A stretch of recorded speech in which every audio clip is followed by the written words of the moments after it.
Let us remember that there is a creative force in this universe, a power that is able to make a way out of no way and transform dark yesterdays into bright tomorrows.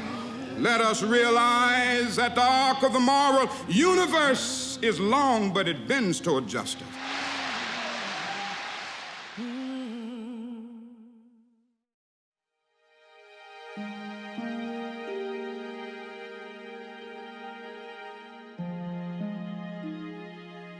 There is a tendency to think that what we see in the present moment will continue. We forget how often we've been astonished by the sudden crumbling of institutions, by extraordinary changes in people's thoughts, by unexpected eruptions of rebellion against tyrannies, by the quick collapse of systems of power that seemed invincible. What leaps out from the history of the past 100 years is its utter unpredictability. Demonstrations in Russia were totally illegal. After 1 second holding the banner in front of you, you would be arrested. But we did it once, and we did it twice, and then we did it 3 times. And a year later, demonstrations were a common thing on the streets of Moscow. We didn't believe that we can change anything, but we did it anyway. After many centuries of warfare in Europe, who could have imagined the emergence of the political power that is now the European Union? And in a country with a history of slavery and segregation, who could have predicted that a man of color would be elected its president? Or that a nation would publicly apologize for the wrongs committed against its first peoples?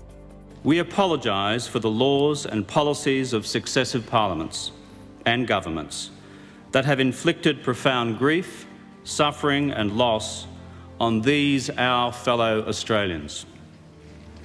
For the pain, suffering and hurt of these stolen generations, we say sorry. Many, many years ago, I interviewed Desmond Tutu prior to the end of apartheid.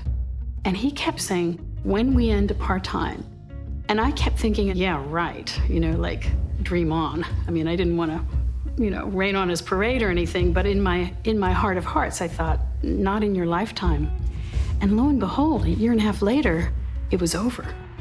So it was really a profound lesson about what can happen when the will of people aligns. We have defeated awful things like Nazism, like apartheid, and we've seen some wonderful human beings, Mahatma Gandhi, the Dalai Lama, Mother Teresa. What that says is that ultimately good prevails. It is a moral universe, despite all appearances to the contrary.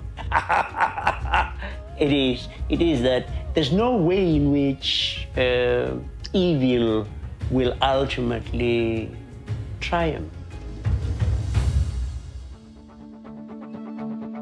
Many experts are convinced that humanity already possesses the resources and technology to solve our most pressing environmental and social problems. We know how to do these things. This is not a great mystery. We don't have to do research for the next 20 years to figure out what to do. We know what to do. We think it'll take about $200 billion a year to stabilize population, eradicate poverty, and restore the economy's natural support systems over the next decade. That's a lot. But when you compare it with military budgets, it's really not that much. It is less than 1/3 of the US military budget. It is roughly 1/8 of the global military budget. So we can't say we don't have the resources to save civilization. We do. The ideas, technologies, and policies that will lead to a new future are already emerging in government, business, civil society, and in people's personal lives throughout the world. El Ecuador es el primer país en el mundo en reconocer los derechos de la naturaleza en su constitución. El reconocer los derechos de la naturaleza significa tratar a la naturaleza como un alien. un alguien a quien proteger y no como algo que se destruye, que se explota. In the United States, growing grassroots movements are mobilizing support for game-changing initiatives such as limiting the influence of money and corporate power in the democratic process, and addressing climate change by putting a price on carbon emissions. Pricing carbon emissions and then giving a dividend to consumers can help make renewable energy competitive with fossil fuels. In the business world, social entrepreneurs are creating a new kind of company.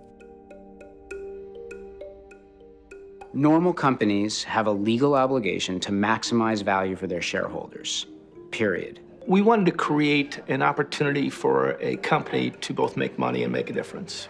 And so we created this nonprofit B Lab to help support that global movement of entrepreneurs that was trying to use business as a force for good. We sell prescription eyeglasses, and for every pair that we sell, we distribute one to someone in need. We partner with this amazing social enterprise called Vision Spring that trains low-income men and women to give eye exams and sell glasses. And they're part of a community of 1,000 businesses from more than 80 industries across more than 30 countries that all share one unifying goal, which is to redefine success in business. And if they can do that successfully, one day all companies will compete not only to be the best in the world, but to be the best for the world. A lot of people think that trash is inevitable. It's one of those necessary evils of life, but that's not true. Waste is actually the product of bad design, and bad design can be changed.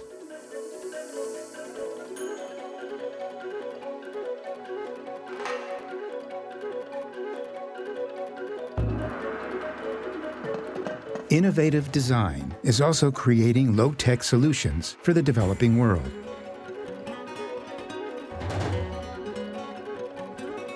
At the heart of the transition to a new world are the communities, families, and individuals who are changing the way they are living, making new choices based on the values that support a more sustainable, just, and fulfilling society.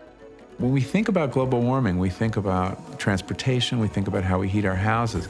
But in fact, how we eat has just as big an impact on climate change.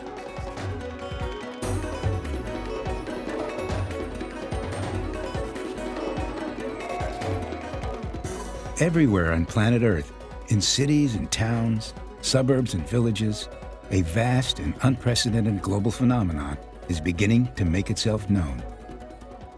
There is another superpower here on Earth. That is an unnamed movement. It is far different and bigger and more unique than anything we have ever seen. It flies under the radar of the media by and large. It is nonviolent. It is grassroots. It has no cluster bombs, no armies, and no helicopters. It has no central ideology. A male vertebrate is not in charge. This unnamed movement, you can clap for that.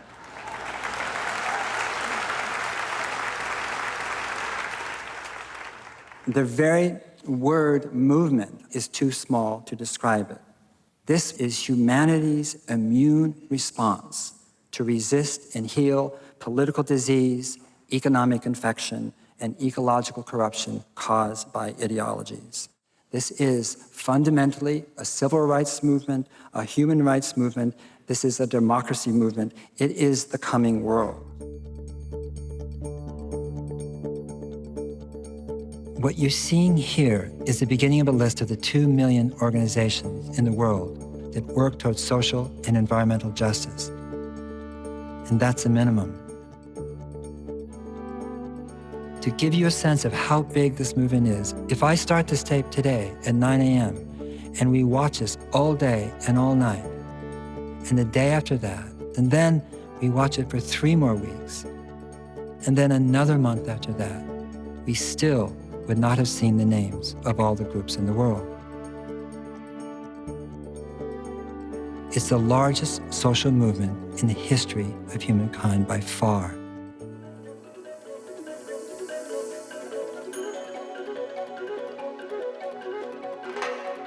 Powering this growing global phenomenon is the explosive digital revolution that is revealing and connecting a planetary human community. People can now be connected nationwide to act locally in their communities and then have all that local action united into one synchronized, beautiful, harmonic voice. The only voice we have is this video editing. We don't know books, so we can't write much. But if we are able to do a small film of what is happening to us, it will go to the internet and the whole world will see it. We have the technologies, policies, and initiatives to move us toward a thriving future. All that's missing is something that only human beings can provide: the commitment, the collective will to change our direction. Awake, committed people are galvanizing that will. Realizing that a new future is truly up to us, they are working together to build the critical mass that can and will change the course of history.